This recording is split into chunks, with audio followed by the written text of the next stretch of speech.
কদরের রাত্রিতে কি মানুষের ভাগ্য নির্ধারণ করা হয়?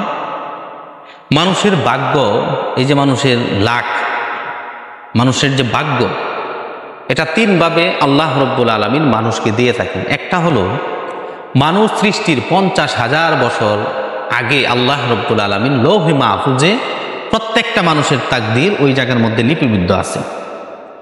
সকল মানুষের তকদির ওই জায়গার মধ্যে লিপিবদ্ধ আছে, সকল প্রাণীর তকদির লৌহে মাহফুজের মধ্যে আছে। এটা হলো সৃষ্টির অন্তত 50,000 বছর আগে। দ্বিতীয় স্টেপ হলো মায়ের পেটের মধ্যে আল্লাহ রব্বুল আলামিন মানুষকে রূহ দেয়। হে রাসূল, আপনাকে প্রশ্ন করে, ইয়াসআলুনাকা আনির রূহ, আপনাকে রূহ সম্পর্কে প্রশ্ন করে, এটা কিরকম, এটা কি ধরা যায়, এটা কি ছোঁয়া যায়, এটা কি গোশত না হাড্ডি, এটা কিরকম? আপনি বলেন ইয়াসআলুনাকা আনির রূহ কুলির রূহ মিন আমরি রব্বি। এটা মানুষের বুঝার বিষয় না, এটা আল্লাহ রব্বুল আলামিনের একটা আদেশ। আল্লাহ রব্বুল আলামিন আদেশ আমার ভিতরে যতক্ষণ পর্যন্ত থাকবে, আমি জীবিত থাকবো, যতক্ষণ পর্যন্ত আদেশ চলে যাবে এই রূহটা বের হয়ে যাবে। সুতরাং মায়ের পেটের ভিতরেও আল্লাহ রব্বুল আলামিন এই রূহ দিয়ে দিয়েছেন। 3 নাম্বার হলো শবে কদরের রাত্রিতে মানুষের ভাগ্য নির্ধারণ করা হয়। এখানে একটা বিষয়, লক্ষণীয় বিষয় হলো সৃষ্টির 50,000 বছর আগে আমি কি করব এটা লিপিবদ্ধ হয়ে গিয়েছে। আবার কদরের রাত্রিতে ভাগ্য নির্ধারণ করা হয়, এটা কিরকম? তাহলে এটা বৈপরীত্য হয়ে গেল না?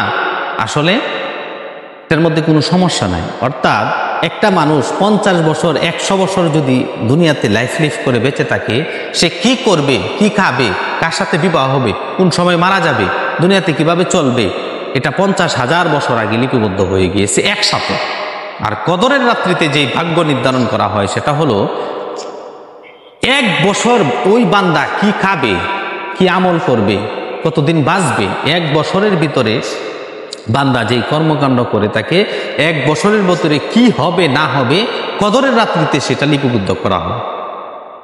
অর্থাৎ লৌহে মাহফুজ থেকে ফেরেশতারা জেনে শুনে বুঝে 1 বছর মানুষ কি করবে কি না করবে এটার কদরের রাত্রিতে লিপিবদ্ধ করা হয়। আর কদরের রাত্রিতে মানুষের ভাগ্য নির্ধারণ করা হয়। এটার অর্থ হলো এটাই যে 1 বছর বান্দা কি করবে এটা লিপিবদ্ধ করা হয়। কিন্তু মানুষের ভাগ্য কয় হাজার বছর আগে লিপিবদ্ধ আছে?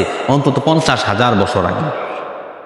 সুতরাং এই সবে কদর আপনি আমার দরকার, পাওয়া দরকার অন্তত পরিমাণ হলেও 21, 23, 25, 27 এবং 29 তারিখ এই রাত্রিগুলোতে সবে কদর হয়ে থাকে।